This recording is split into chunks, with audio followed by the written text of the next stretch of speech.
Welcome to Porch Play Chats, sponsored by the American Association for the Child's Right to Play, or more affectionately called IPA USA. IPA USA is a USA affiliate of the International Play Association.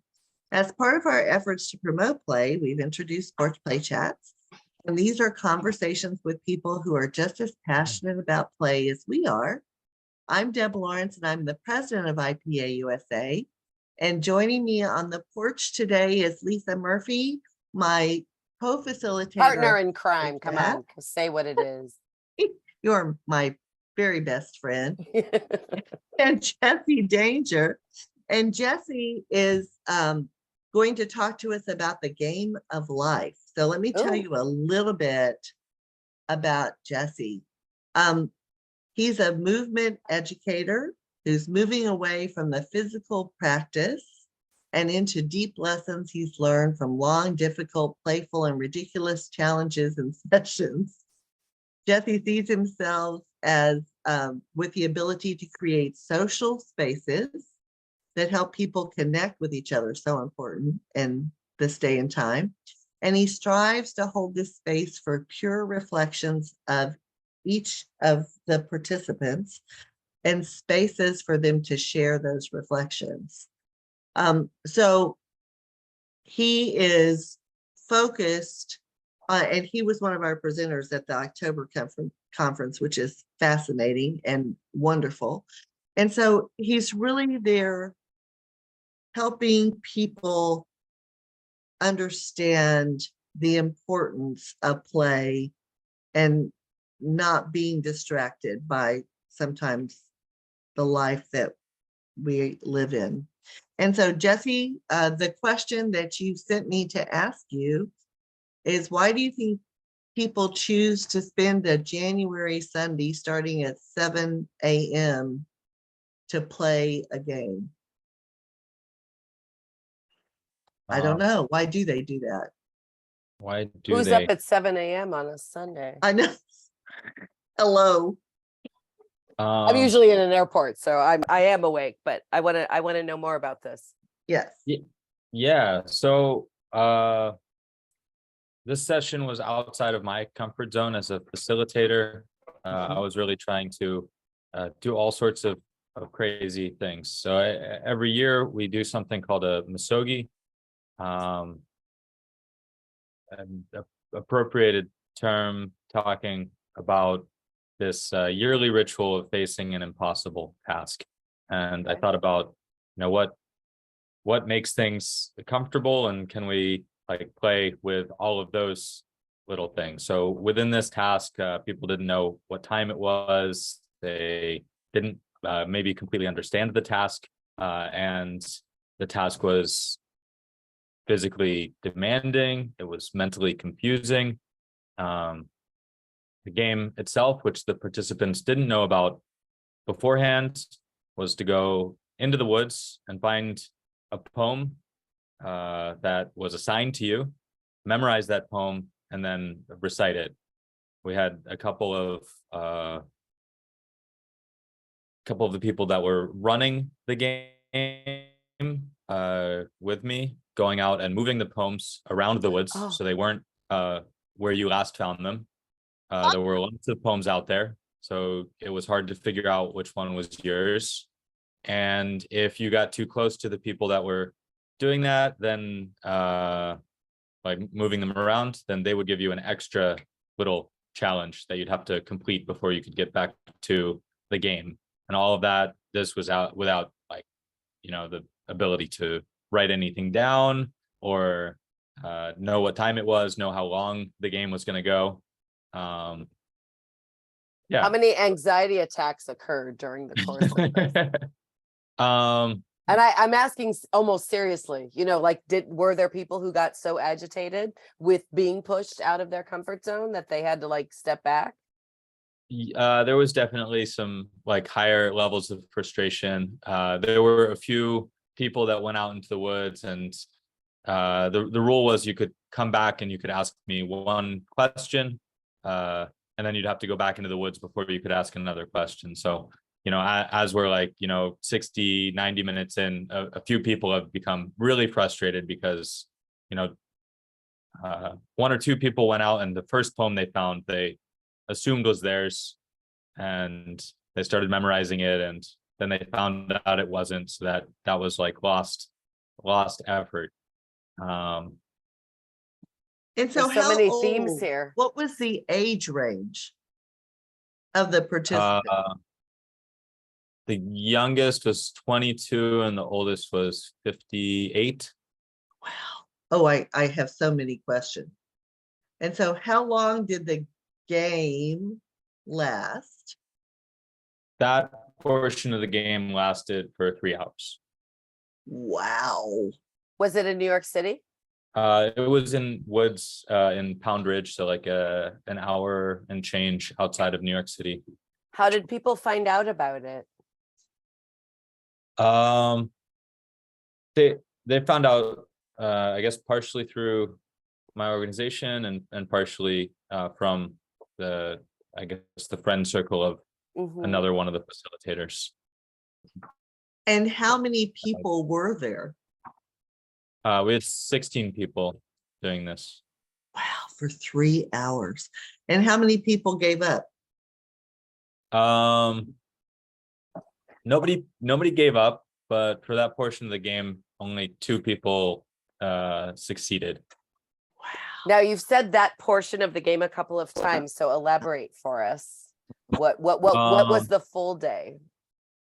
So the full day, the first challenge was like a crazy reverse crawl up a few hundred meters of hill.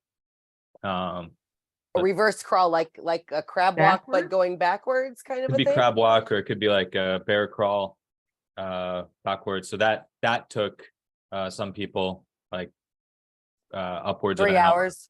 Yeah, that's yeah. I think the idea with things like that is that can you just move your hand one more step, and you get into that mental state, and it's supposed to get you, or I would like it to get people in tune with like what part of their brain drives effort and keeps them going. And then that is further challenged in that next part of the game when we went out into the woods, and we had some like preamble, like warm up before going out for the wood challenge. We had people working with each other to say like what they're up against and what they're fighting for. We also had them searching for rocks that struck them, like that they found beauty in, and then they had to look for rocks for one another, and then those rocks ended up simulating something you're up against in your life. So while you're wandering in the woods trying to memorize something, you had to see if you could hold on to this rock, because you are holding on to these weights when we like have an upset or can't forgive somebody or can't move past something. And the rule was you weren't allowed to put the rock down until you were ready to give, like, to move past this topic. Oh my God, so we all need this. Well, I have, not that I have so many questions. I'm having reactions to what you've said. Like, one, have you had people get back in touch with you and say, you know what, metaphorically, I got rid of that rock, and you know what? A week later, I realized I hadn't been thinking then about what that rock had symbolized. Like, I'm very curious as to the cathartic opportunity for some of your participants is very intriguing to me. And I also, what just jumped into my head is whether or not those 16 people knew each other. Or if you don't have a way of knowing. Eight of them knew each other before, like they're coming out to my like regular classes every week. And they knew each other from that. And then the other 8 were like commingled and didn't know each other, or but we're all connected by one of the other facilitators with me. Gotcha. So there was a 3 degrees of Kevin Bacon, so to speak. So to some degree, everybody knew each other. And so, okay, so first they had to climb up backwards, up incline in the forest area.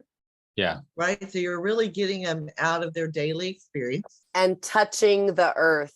And touching the earth. So getting grounded. Yes. Then they're having to examine rocks and find a rock that they will carry with them for the rest of the experience. So again. But I need touching. 7 rocks, Deb. Yeah, I know.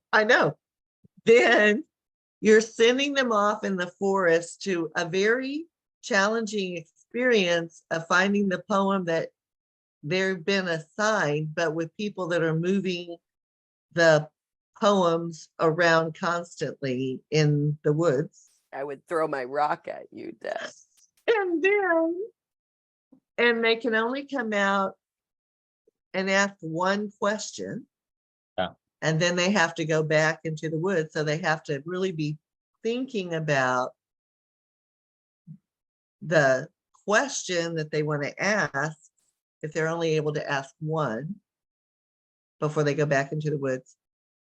And then what happens? And that whole poem thing is 3 hours.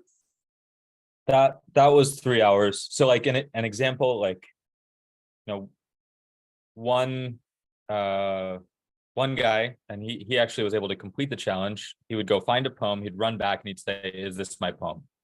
And I was like, okay, he's just like kind of brute forcing it. Someone else went and found all of the poems, and then they asked kind of deductive reasoning, like does the author start with like the first half of the alphabet?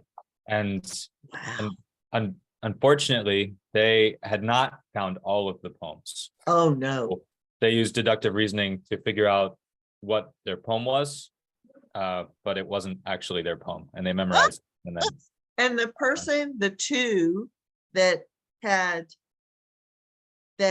different approaches, deductive reasoning, and then going and finding all the poems and memorizing them and coming back.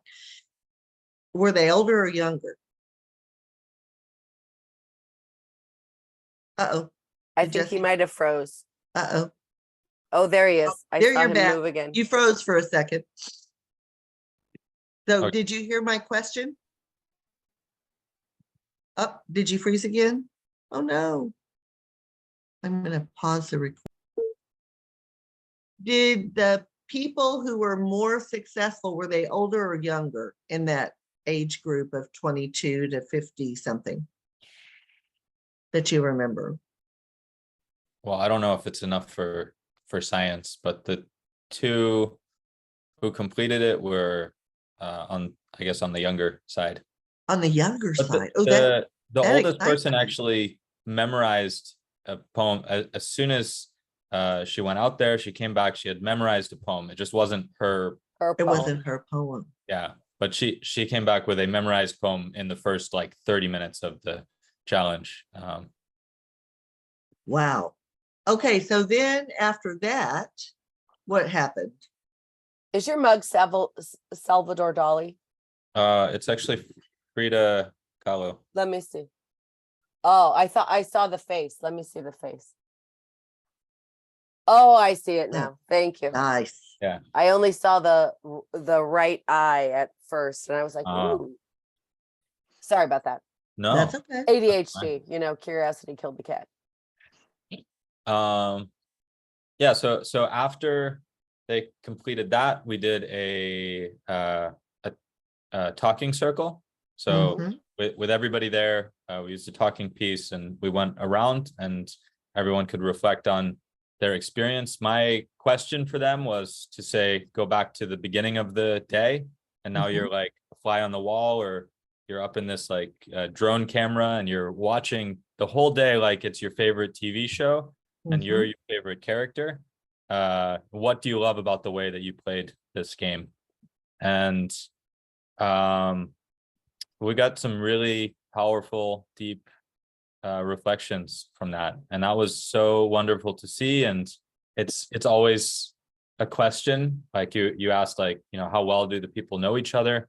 And I think it's really good to have some strangers in the midst, because sometimes we can open up new parts of ourselves, like when we meet new people. But it's also good to have this, like, maybe a collective like culture or vibe, like, oh, it feels really comfortable here. I can tell a lot of the people here are comfortable with a lot of the people here, so maybe I can be too. So for whatever reason, the recipe opened up like one of the most powerful circles I've been a part of, and it's always nice to be, you know, in quiet, beautiful woods around a fire and talking.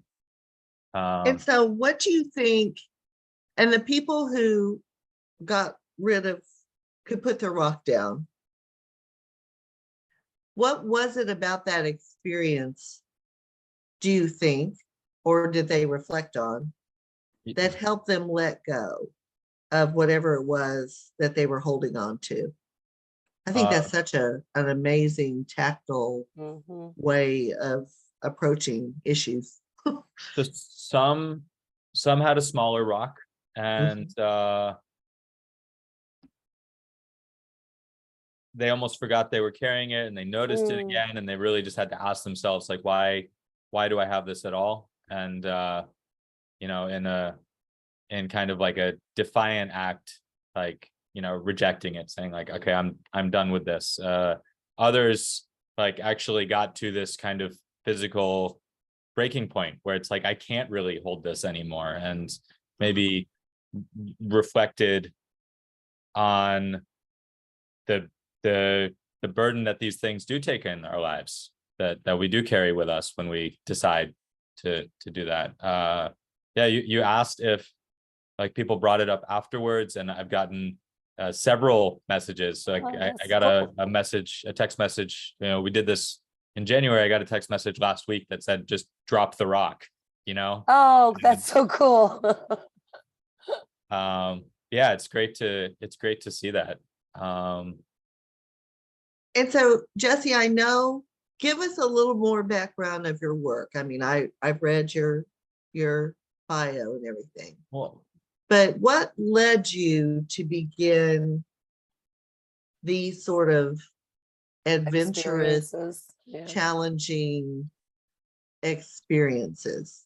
So I grew up skateboarding, and I transitioned to parkour when I was a teenager. I really liked this the original practice of parkour talked about this, had this slogan or motto, like être fort pour être utile, like be strong to be useful. And I liked this idea. And for whatever reason, the experiences I had when I was a teenager in parkour totally changed my life. I went from like, I mean, I struggled with suicidal attempts and ideations, like from the time I was 9 to the time I was 21. So it was like a really long stretch of not quite figuring myself out. And I mean, during a time when I think lots of people struggle to figure themselves out. And then something in all of that, like the movement I would do with my friends, the weird challenges we would do, like showed me that there was a part of myself that was wanted to be alive, that was excited about being alive, and that like I was able to reflect on, like in my darkest moments, to show me that there was like a spark or a fire inside of me. And that was so powerful. So I think, I mean, you know, I went on to make this parkour organization, and I've been teaching parkour. And, you know, parkour is going out and seeing how you can move in your environment and what's uniquely possible. And I started to grow from there, thinking like, okay, it's not just your physical environment, but also your mental environment, your social environment. How can we play with the different pieces here?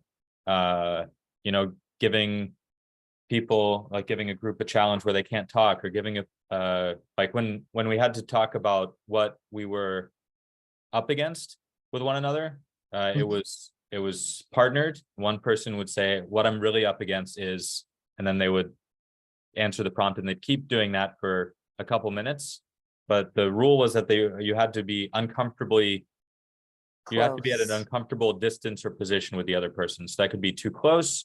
It could be like one person's over the other person standing, or you're too far and now you have to be loud about this thing that you might be like a little bit embarrassed around. Like So like, how do we play with like all of these little structures that we can get stuck in and feel down about? And I think, recently, like I said, I'm trying to transition around like what this, or maybe away from the idea that it has to be the physical manifestation, because to me it's all this big metaphor. So this thing was outside of my comfort zone because, like, if I identify as a parkour coach, like, is wandering through the woods reading poetry, like, is that doing parkour? Yes. I don't know. Maybe it is, but I think it is, based on how you just defined parkour and how do I use my environment and how can I have an experience within that space. So my very naive, I mean, I know what parkour is. I've never done it or participated. I've witnessed it. So, but based on your definition, I would say yes. I also think, because I often just blurt stuff out, I think that this would be a very, very valuable team building experience for people working together with young children. Most definitely. Yeah, I'm very intrigued by this. I'm like, I want to have a dinner party where you come to the house and I'll cook and you facilitate this. And they go in the woods for 3 hours and come back and memorize a poem. And I just see so much.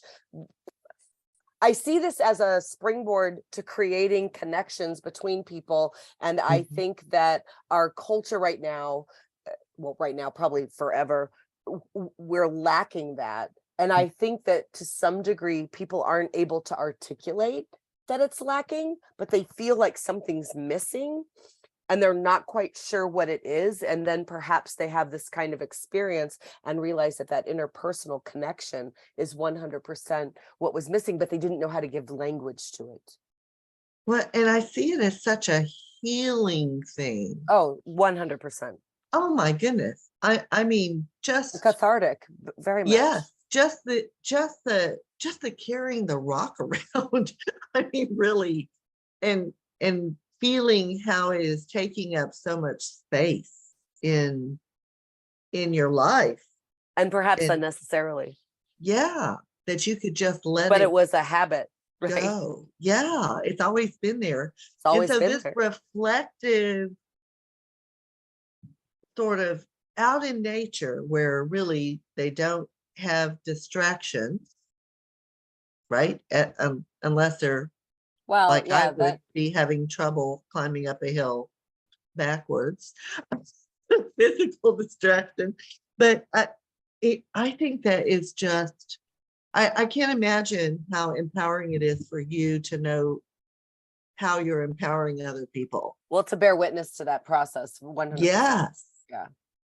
Yeah. I'm excited about this. What's funny is I find myself now going, okay, so should we book this? Should we have a dinner party with this as something like, I don't know. It just seems like such an amazing opportunity for people to be, but I'm a connector, right? So that's me. I mean, I'm there for it. That sounds incredible. And I think like to me, part of the magic here, because like those individual components, like they could change. Like it doesn't need to be this big crawl backwards or something like that. It's like, can we create enough novelty in a situation? Can we stretch people's minds, their social interactions, that they're able to kindly reflect on themselves? They can start. Have you done this with children? Most of our work is with children. I haven't done this exercise with them, but movement. That's where my brain's going. Mostly is working with children. With young guys. Yeah. Yeah. And like, give us the ages, Jesse. Is it preschool children? Is it primary grade children? Is it teens? Where in that? So, or yes. Or yes. Yeah. So I started with working with a really cool middle school in New York City called Quest to Learn. They were play-based middle school. They worked with Institute of Play, the think tank to the school. And write that down, Deb. What's the name of it again, Jesse? What's the name? Quest to Learn. And I they would work with all of the teachers to make all of the curriculum play-based, game-based. And they talked about a system of a game, which is really what I use still to figure out how to design games like this. And then we started working with some elementary schools. Now we're doing a student teacher project with a PS3. It's a beautiful school in the West Village. So that's like pre-K to 5th grade. Most of our students are like 7 to 13, but we are working, a little bit with younger. We have a thriving teen group now. We just started this teen team, and we started a coach and training program so that Oh, that's cool. those 13, 14, 15-year-olds can now, if they choose, like give back, but also they can like explore a little bit more wildly around the city. Our biggest program is called Parkour Adventure. So we all start at one place, and then we wander around a neighborhood and see what we can do that day. I think there's room for this to be present in any school. Like I'm imagining, and not to get lock and loaded on the backwards crawl example, but just to use that, like I could see that, like, let's have this experience and then let's talk about that. And organically it could end up touching on all areas of curriculum and development and social and emotional and language and literacy. And I mean, everything, and physical and cognitive. I mean, all 4 domains of DAP have the potential of being touched on from having this shared group experience and then taking some time to talk about it. And that was also kicked off with a Albert Camus poem or writing, Myth of Sisyphus. And Camus basically says, like, the gods have condemned Sisyphus to rolling this rock up a hill for all eternity, but they don't have any control about how he feels about his task. So if it can be done in sorrow, it can also be done in joy. Correct. And that's like, can we find this effort? When we find a worthy effort, can we learn how to enjoy that? Can we chop wood, carry water? Chop wood, carry water. Yeah. And that's a deep lesson, for me, to be able to enjoy that. And like on my shirt, it says embrace challenge. And that's our slogan, our motto. Like, can we change our relationship to struggle? Can we intentionally struggle around the things that we really care about? I wrote down what you had said about what part of the brain is driving that effort. And I think I'm going to be thinking about that today. Jesse, where is it coming from? Yeah, where is that coming from? And the other thing, teens, that 7 to 13 population is struggling. Maybe not so much the 7 or 8-year-olds, but certainly the 10, 11, 12, 13, 14, 15, 16, 17. They're struggling with just development, right? Yeah, I mean, it's a crazy time of development. And what I hear you doing is helping them understand that taking risks, appropriate risks, or whatever you choose, challenging a situation is worthy. It's something that they shouldn't give up on. It's worthy. That stick-with-itness. Yes, that they may not have had in their early childhood, right? So they're being given now an opportunity to practice some of those skills that maybe they didn't organically have the opportunity to play with when they were younger. Yeah. Is that what you're finding, Jesse? So I would say 2 of the main targets we have are like how we can support these young people to develop like risk management and creativity, and like how we do these risk assessments, and if we're taking on a risk, then we should think as though this is a beneficial risk. Like, is this will this get us where we want to go? And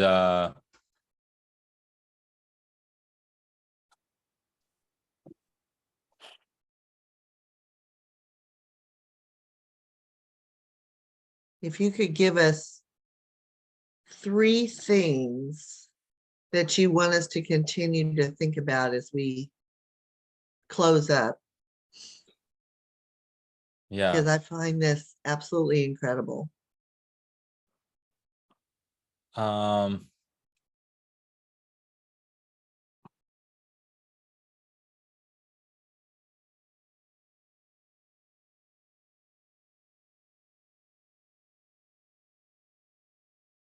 Well, it's a bit long-winded, but That's fine. okay. We're not long-winded at all. Yeah, Yeah. not at all. No.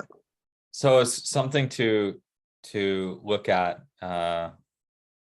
is like how we engage with our own self-directed time, how are the people in our lives like engaged with their self-directed time, and like if we are the beautiful artists creating our lives, playfully creating our lives, then how did we create this situation that we got so stuck in, or we're so unimpassioned by, like, and isn't that something that we can play with and notice and love, like, past, like, and so that's like something we get to do a lot in parkour, because the challenges that we're either stuck on or bored by or whatever so often are ones that we've decided to put in front of ourselves. It's no different for the rest of our lives, but in the physical world, we get to see, okay, for whatever reason, I decided I wanted to spend 20 minutes today standing on this wall, looking at that wall and not doing the jump. And what's going on there? What's happening in my mind? And what am I getting out of that?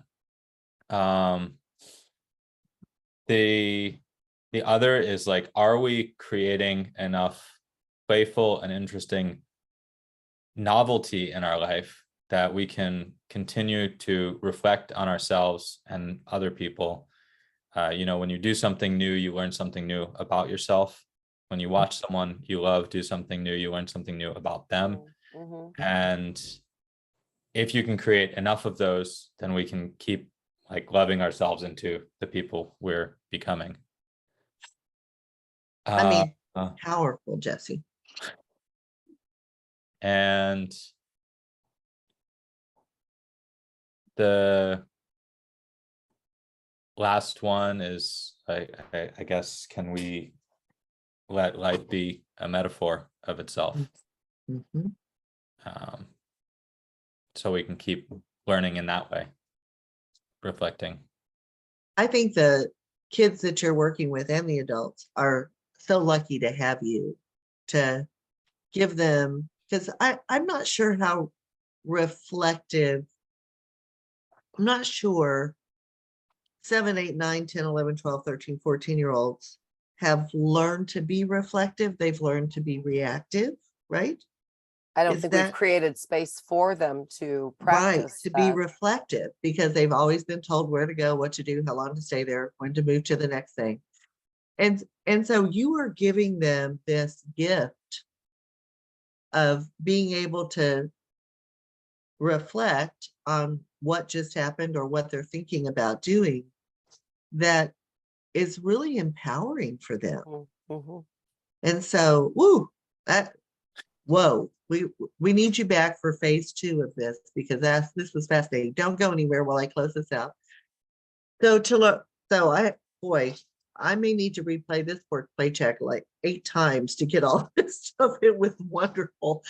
So to learn more about IPA USA, please visit our website at ipausa.org. Listen to Jesse's words and reflect on them. And until next time, keep on playing. Bye-bye. Bye. Thank you.